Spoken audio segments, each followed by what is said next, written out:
রাসূলুল্লাহর কাছে আসলেন নবীজির একজন বৃদ্ধ মহিলা নবীর কাছে আগমন করলেন। নবীজি বৃদ্ধ মহিলাকে দেখে দাঁড়ায়া বলেন, জোরে বলেন মারহাবা। রাসূলুল্লাহ দাঁড়াইলেন, সাহাবীরা আশ্চর্য হয়ে গেলেন।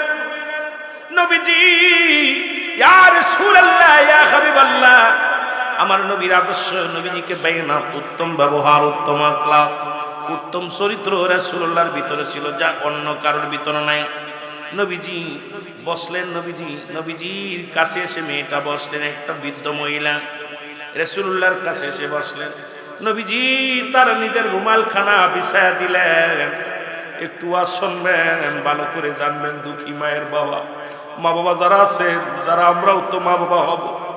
আমিও কয়েক বছর আগে অবিবাহিত ছিলাম, তারপরে বিয়ে করেছি, ছেলে মেয়ে হয়েছে, আমিও বাবা মা হয়েছি, একদিন আমিও বুড়া হব, বুড়ি হব, জোরে বলেন ঠিক কিনা? আমার ভাইয়েরা, আজকে দেখলাম বিরাদের মেয়ে কত বড় হয়ে গেছে। এইরকম একদিন আমার মা বাবা আদর করেছিল, আপনাদেরকে আদর করেছিল। ও যুবক রে, আজকে যাদের আব্বা নাই, মা নাই, যাদের আছে, একটু লক্ষ্য করে শুনবে আলোচনা, তারপরে আমি অন্যদিকে যাব। রাসূলের পাক তার নিজের রুমাল মোবারক বিছায়া দিলেন, রাসূলুল্লাহর উরতের পর ভর দিয়ে বসলেন। নবীজির কানে কানে যেন কি বললেন। এরপরে রাসূল উঠে দাঁড়াইলেন, ওই বৃদ্ধ মহিলা উঠে দাঁড়াইলেন, নবীজিও দাঁড়ায় রইলেন। যতক্ষণ পর্যন্ত বৃদ্ধজনক মহিলা, যতক্ষণ পর্যন্ত চোখের আড়াল না হল রাসূলুল্লাহ, ততক্ষণ পর্যন্ত দাঁড়ায়া দাঁড়ায়া ওই মায়ের জন্য অপেক্ষা করতেছিল। জোরে বলেন আল্লাহু আকবার। নবীর সাহাবীরা জিজ্ঞাসা, ইয়া রাসূলুল্লাহ, ইয়া হাবিবাল্লাহ, জনক এই মহিলাকে, যার সম্মানে আপনি দাঁড়াইলেন, যাকে আপনি নিজের রুমাল মুবারক দেন, আপনার রুমালের উপরে বসতে দিলেন, নবী গো, এই মেয়েটাকে আমরা কি জানতে পারি? আমার নবী চোখের পানিগুলো টাচ করে জমিনের মধ্যে ছেড়ে দিয়া বলে, সাহাবীরা রে, উনি আর কেউ নয়, উনি আমার দুধমা হালিমাতুস সাদিয়া। আরে মায়ের সঙ্গে কেমনে ব্যবহার করতে হয়, বাবার লগে কেমনে ব্যবহার করতে হয়, নবীজি তার দুধ মায়ের সঙ্গে কি ব্যবহার। আজকে হাজার যুবক তার মাকে ঘর থেকে বাইর করে দেয়, বাবারে বাইর করে দেয়, মার খাবার হয় না, বৃদ্ধ বয়সে রিক্সা চালায়, বৃদ্ধ বয়সে মানুষের বাড়ি শ্রম দেয়, মাঠে কাজ করে। আমি ঈশ্বর কুমার বাজানদের বলি, এ তোর জিন্দেগি বরবাদ, তোর জিন্দেগি বরবাদ। কি হবে বাড়ি, কি হবে গাড়ি, কি হবে দুনিয়ার সম্পদ? আল্লাহ বলে, কুল্লু মান আলাইহা ফান। আল্লাহ কয়, বান্দার এই জমিনটা আমি রাখবো না, জমিনের মধ্যে যত মাটি আছে সমস্ত মাটিগুলো আমি আল্লাহ পুরায়া তামা বানায়া দিব। এই জমিনের মধ্যে যত মাটি আছে মাটিগুলো পুড়ে তামা হয়ে যাবে। এই জমিনের মধ্যে যত পানি আছে সব কিছু আমি পুরায়া ছাই বানায়া দিব। আজকে কিসের জন্য বাবা মারে তুমি ভাত দাও না, বাবা মারে কষ্ট দেয়? কারণ এই জমিনটা তো আল্লাহ রাখবে না। ও যুবক, তোদের পায়ে ধরে বলে যায়, পায়ে ধরে বলে যায়, এমন মা বাবার কষ্ট দিস না, দুঃখ দিস না। মা বাবা যদি কষ্ট পায় তোর সব কিছু বিফলে যাবে। জোরে বলেন ঠিক কিনা? মা বাবা তোর অতি আপন, তাদেরকে কর যতন, মা বাবা তোর অতি আপন। এর মার কলি যায় আঘাত দিলে আল্লাহ সহে না, বলো মার কলি যায় আঘাত দিলে আল্লাহ নবীর দয়া তারা পাবে না।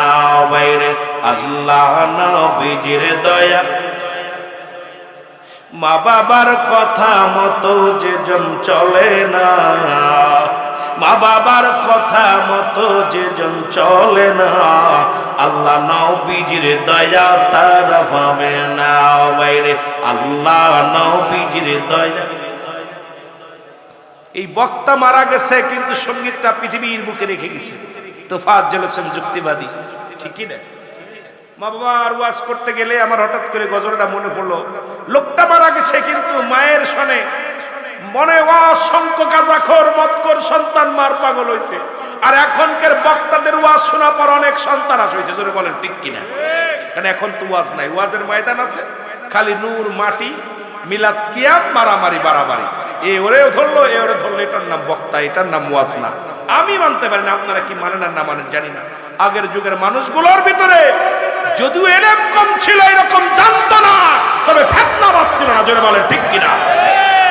আর এখন আমরা আলেম এলেম অর্জন করেছি শুধু ফিতনা বাঁধানোর জন্য, ফিতনা করার জন্য। বড় কষ্ট। মা বাবার কথা মতো যেজন চলে না, বলো মা বাবা ওগো আল্লাহ নবীজির দয়া তার ভাবে নাও বাইরে, আল্লাহ নবীজির মা বাবা যতি আপন তাদেরকে করো যতন, মা বাবা তোর অতি আপন তাদেরকে করো যতন, মার কলি যায় আঘাত দিলে আল্লাহ সহে না, বলো মার কলি যায় আল্লাহ নবীজির দয়া তার পাবে না বাইরে, আল্লাহ নবীজির দয়া। এ দুনিয়ার মুসলমান,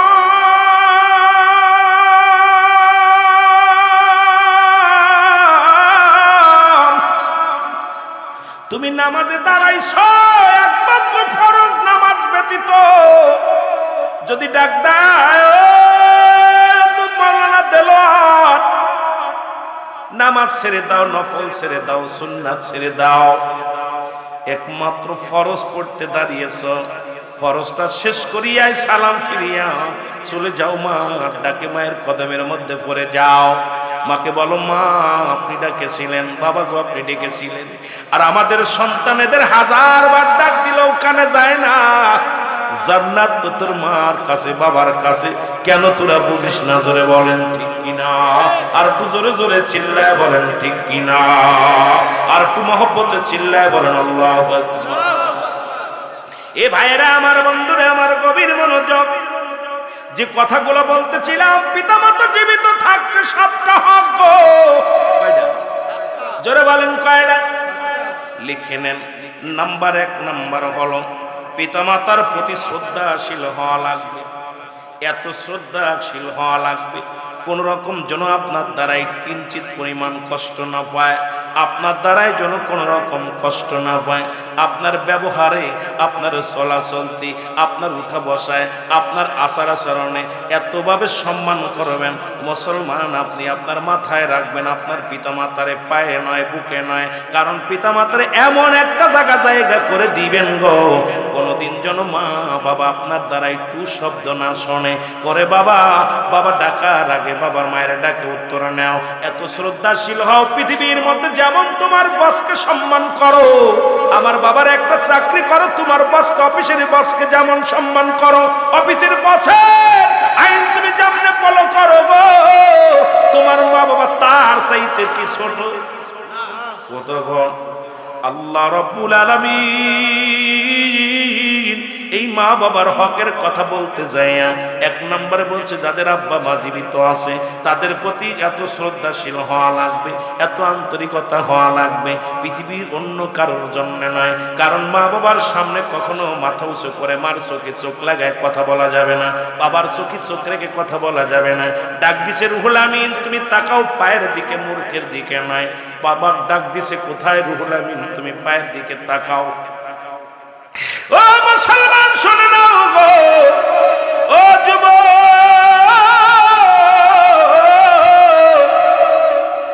তোমার বাবা ডাক দিছে, তোমার মা ডাক দিছে গো, সামনে যে মাথাটা নত করে দাঁড়ায় যাও, ডাক দে বল আব্বু কি বলতেছেন আপনি বলেন গো আব্বু, আপনার হুকুম তালিম করার জন্য আমি গোলাম হাজির। জোরে জোরে চিল্লায় বলা যাবে না সুবহানাল্লাহ? আর একটু জোরে জোরে চিল্লায় বলা যাবে না আল্লাহু আকবার? এ মুসলমান 2 নাম্বার হলো মনে প্রাণে তাদের ভালোবাসতে হবে। পৃথিবী একদিকে, আপনার মা বাবা একদিকে। এখন আমাদের দেশে কয় বউ বড় না মা বড়? কিরারে কয়দিন আগে একটা, কয়েক বছর আগে একটা ক্যালেন্ডার দেখছিলাম, যদিও আমিও সিনেমা টিনেমা দেখি না। আমার দেশে অনেক বক্তা দেখেন ওয়াজ করতে যায় বলে মহিলাদের দিক তাকাইলে সব আছে, ঠিক না? কমক নায়িকার দিক তাকাইলে তাকায় দেখে। তবে আমি ওগুলো দেখি না, তবে আমি তখন ছাত্র, সবেমাত্র আলেমের ছাত্র। তখন একটা চলচ্চিত্রে একটা ছবি আসলে দেখছিলাম, মা বড় না বউ বড়, দেখছিলাম এটা পোস্টার লাগাবে। আর তা দেখছিলাম মনে প্রাণে আসো তুমি। জীবনে আমি হলে ঢুকি নাই, তবে এগুলো বল ভুল হয়ে গেছে, ঢুকছি একাধিকবার। আল্লাহ আমার ঢুকাইছে, সেটা হলো ওই চিনেদা চান্দা হল আছে না, একবার আমি টিকিট কেটে ঢুকছি 16 টাকা দিয়ে, দেখছি ওর ভিতর কি দেখে মানুষ। আর একবার দেখেছি 35 টাকা দিয়ে যশোর মনিহর, চিন্তা করছি সব দেখি, ওর ভিতর ঢুকে দেখি খালি নারী পুরুষ সব দেখে বয়া বয়া, এর মধ্যে বিশাল তাদের মধ্যে। আমি চিন্তা করলাম কি তা দেখে রে, এ ভাই আল্লাহ আমার ঢুকাইছে দেখার জন্য। চিন্তা করলাম এটা আবার কোন হালু, আবার কইলো আমি যে যদি আমি কই বড় ফেরেস্তা, এটা বড় বাটপার, জোরে দেখছি ভিতরে যায় কি তাকে তার করে। তামার বাবারা, তামার বাজানরা, যেটা বলতেছিলাম যে এগুলো আল্লাহ আমার দেখাইছে, তবে এইগুলোর মধ্যে আজকে কার সাথে কার তুলনা করে, কার সাথে কার তুলনা করে, কোথায় জুতার কালি, কোথায় মোজার আলী, জেনে বলেন ঠিক কিনা? আমার ভাইরা, আমার বন্ধুরা, আমার সন্তান, তুমি তোমার মাকে মনে প্রাণে এত ভালোবাসবা, অল পৃথিবী যদি তোমারে দিয়ে দেয়, আজকে 3 ছেলে হলে 2 ছেলে হলে মা বড় বোঝা হয়ে যায়, বাবা বড় বোঝা হয়ে যায়। 1 মাস খাওয়ায় মা তাকায় থাকে, আবার ওই ছেলে কবে খাতি দিবে, বাবা তাকায় থাকে আর এক ছেলে কোন পাশে খাতি দিবে। তোদের পায়ে ধরে বলে যায়, যুবক রে, মা বাবারে ভাত দিয়ে কেউ দেউলিয়া হয় না, বাবা দোয়া নিয়ে আউলিয়া হয়েছে, জোরে বলেন ঠিক কিনা? এর গাড়ির মধ্যে লেখা দেখি মা বাবার দোয়া, বাড়ির মধ্যে লেখা দেখি মা বাবার দোয়া গো। ও যুবক, এরে মা বাবা দোয়া করলে গাড়ির মালিক হওয়া যায়, বাড়ির মালিক হওয়া যায় রে। এটাও লেখে রাখ, মা বাবা দোয়া করলে আল্লাহ রাব্বুল আলামিন তোরে জান্নাতের মালিক বানায় দিবে, জোরে বলেন ঠিক কিনা? লিখে রাখ।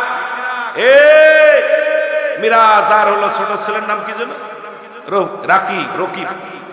ওই 2 ছেলের জন্য ওর মা বাবা, মিরাজের মা বাবা দোয়া করলে কাজে লাগবে। আমি মৌলবি, ভাড়াটে মৌলবি, টাকা দিলে দোয়া করবো, না করলে করতাম না, ঠিক কিনা? টাকার গোলাম। কিন্তু মা বাবার কাছে টাকা লাগে না। ওই যে বিদেশে গেছে, মা যখন চোখের পানি ফেলবে ঠাস করে, বাবা যখন ঠাস করে চোখের পানি ফেলবে, কারেন্টের মতো লেগে যাবে।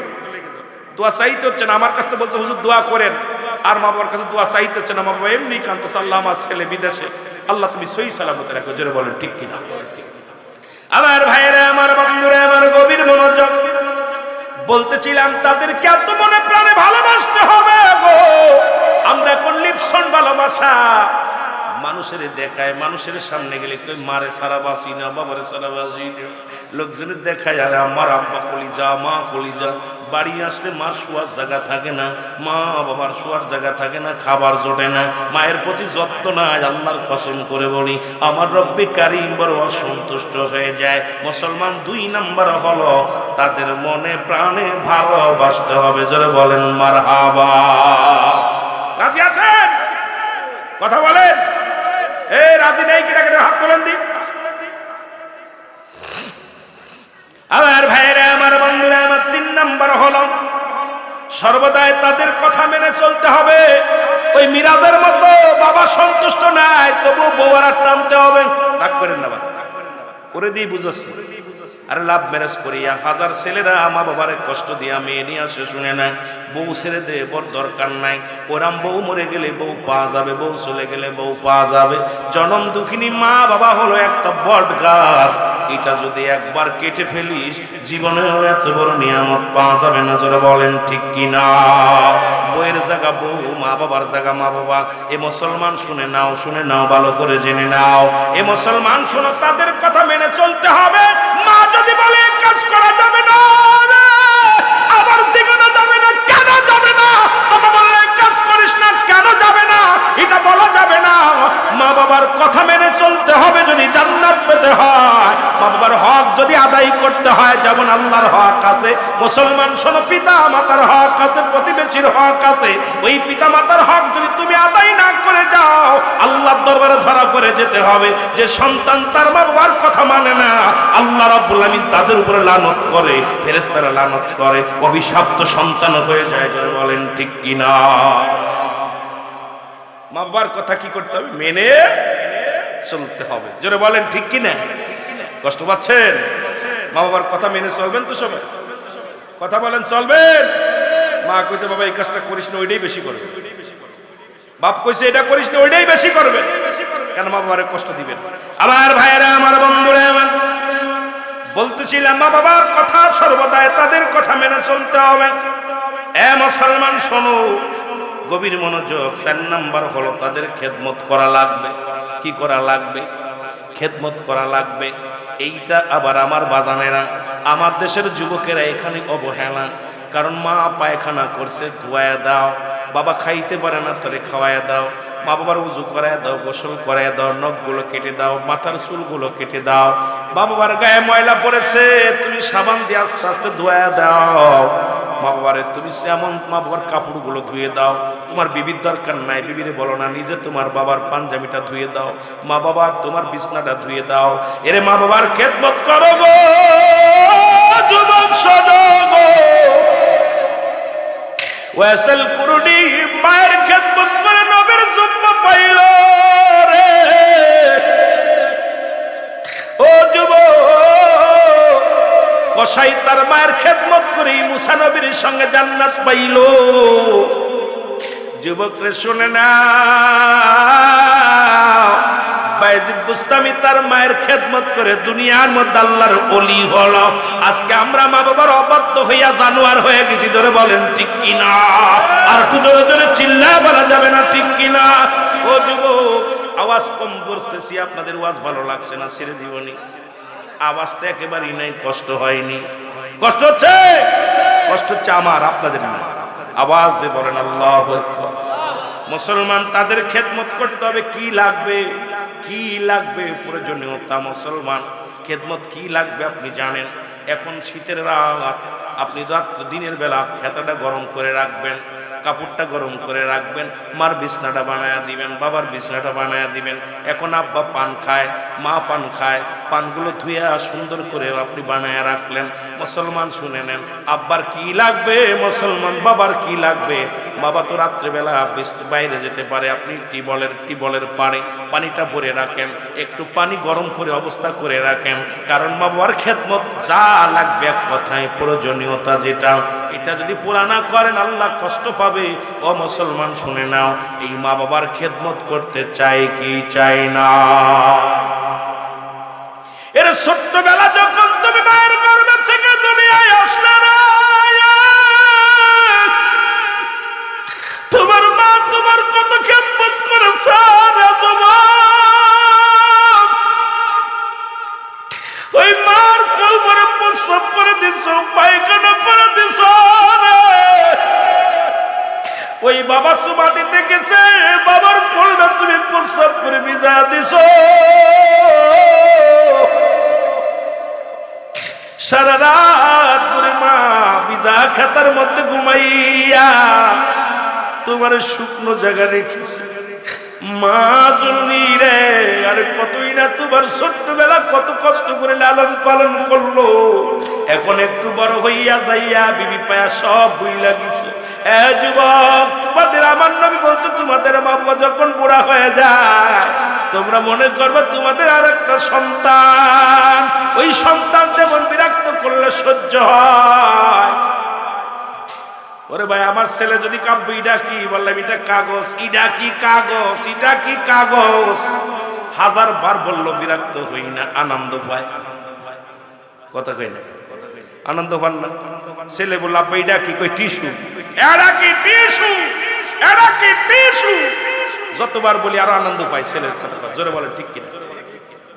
তদ্রূপ তোমার মা বাবা যখন বুড়া হয়ে যাবে, ও যুবক যখন বুড়ি হয়ে যাবে, ওই রকম বিরক্ত করবে, 1000টা প্রশ্ন করবে, ভুলভাল করবে। খবরদার খবরদার, তাদের তোমরা ও শব্দ করো না, তাদের কষ্ট দিও না। তারা যদি কষ্ট পায় আল্লাহর আরশ পর্যন্ত কেঁপে যায়। জোরে জোরে চিল্লায় বলা যাবে না, ঠিক কি না? মা বাবা তোর অতি আপন, তাদেরকে করো যতন। মা বাবা তোর অতি আপন, তাদেরকে করো যতন। মার কলি যাহায়া গা দিলে আল্লাহ সহে না। বলো মার কলি যাহায়া গা দিলে আল্লাহ নবীজির দয়া তার হবে না। বাইরে আল্লাহ নবীজির দয়া। মা বাবার কথা মতো যেজন চলে না। বলো মা বাবার কথা মতো আল্লাহ নবীজির দয়া তার পাবে না। বাইরে আল্লাহ নবীজির দয়া। এ মুসলমান শুনে নাও, গভীর মনোযোগ। 5 নম্বর হলো তাদের প্রয়োজনীয়তা পূরণ করা গো। তোর বাবা মারা গেছে, মার জৈবন আছে রে। মাকে বুঝায়া যদি মা যদি বিয়ের প্রয়োজন হয় বিয়া দে, নিজে গটকালি করে বিয়া দে। বাবা জিন্দা আছে, মা মারা গেছে, বাবারে বিয়া দে। আমার বড়া বড়া যুবকেরা এখন যদি মা মারা যায়, বাবা যদি দ্বিতীয় বিয়ে করে, দেখতেই পারে না রে মুসলমান। শোনো, আমার আল্লাহর ঘোষণা, নবী বলছে তোমাদের মা বাবার প্রয়োজনীয়তা পূরণ করো। এখন বাবার তো বয়স, এখন বাবা মা মারা গেছে, মায়ের বাবার খেদমতের জন্য মায়ের প্রয়োজন। নিজে গটকালি করে বিয়ে দিবা, নিজেই তো বাবার সঙ্গে বন্ধুর মতো মিশে যাবা, মার লগে বান্ধবীর মতো মিশে যাবা। ডাকতে বলো মা তুমি আমার জনম দুঃখিনী মা। মা গো আমি তোমারে আরেকটা বাবা ধরাইয়া দিতে চাই এই জন্যে বাবা গো, কারণ আমি তো সেই তোমার সেই একান্ত খেদমত করতে পারবো না মা। আমি যদি আরেকটা আব্বা আসে, সে আপনার খেদমত করবে, আমি আপনাকে মনে প্রাণে ভালোবাসি। আমার যুবকেরা যদিও কোনো মা বাবা বিয়ে করে, ওই ছেলে আর ওই মার নাম পর্যন্ত শুনতে পারে না, বাবার নাম শুনতে পারে না। আরে কপাল পোড়া যুবকেরা শোন, বলতেছিলাম তাদের প্রয়োজনীয়তা পূরণ করো গো। কি প্রয়োজন আমি আগে বলেছি, খেদমতের পরে হলো প্রয়োজনীয়তা। এখন বাজারে যাবে কি লাগবে, মসজিদে যাবে কি লাগবে, ও মুসলমান ঘুমাইবে কি লাগবে, মশারি টানায় দাও। ও মুসলমান বিছনা বানায় দাও, খাবার এনে দাও, গরম পানি করে দাও। এক কথায় যত খেদমত লাগবে, প্রয়োজনীয়তা লাগবে, সব পুরা করা লাগবে। জোরে বলেন মারহাবা। যেটা লাগবে বাবা মা যেন বলা লাগে না, পার সাধ্য মতো চেষ্টা করবে। কিচ্ছু পারেন না, তবু মাকে ডাক, মাগো তোমার কিছু লাগবে। ওই মা দেখবেন সারা রাত আপনার জন্য দোয়া করবে। বাবারে ডাক দিয়েছেন, আব্বা আপনার কিছু লাগবে। ওই বাবা সারাদিন বলে, আল্লাহ আমার সন্তানের তো কিছু নাই, কিন্তু আমার কলিজার টুকরা বাজারে যাওয়ার সময় বলে, আব্বা তোমার কিছু লাগবে। বাজার করতে যাচ্ছেন, আপনি ডাক দিয়ে বলেন, আব্বা কি বাজান, আব্বা আপনার কিছু আপনার জন্য কিছু লাগবে। আপনার ছেলে, আপনার বাবা জানে যে আপনি দিন মজুরি 500 টাকা ইনকাম করছেন দিন ভরে, 2 কেজি চাউল কিনলে, একটা মাছ কিনলে টাকা শেষ, আমার জন্য কি কিনবে?